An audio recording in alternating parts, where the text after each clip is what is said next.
ভালো কাজটা আমার থেকেই শুরু হবে। যদি আমি না করি তবে কেউ করবে না। একবার এক রাজা তার লোকদের একটি পুকুর বানাতে বললেন।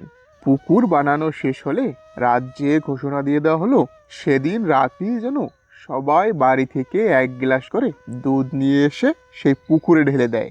রাজা সকালবেলা তার প্রাসাদের বারান্দা থেকে দুধের পুকুর দেখতে চান। সবার কাছে রাজার এই নির্দেশ পৌঁছে দেওয়া হলো। এক লোক ভাবলো যে সবাই তো গ্লাসে করে দুধ নিয়ে যাবে, সে যদি রাতের অন্ধকারে লুকিয়ে দুধের জায়গায় পুকুরে এক গ্লাস পানি দিয়ে আসে তবে কেউই তা বুঝতে পারবে না। তাই সে সকলের সাথে গিয়ে সবার অলক্ষ্যে এক গ্লাস পানি ঢেলে দিয়ে এলো।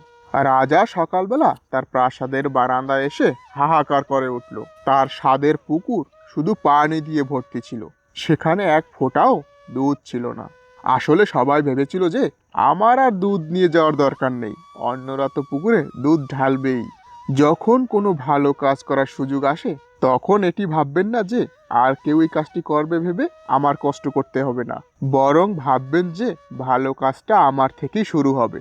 যদি আমি না করি তবে কেউ করবে না।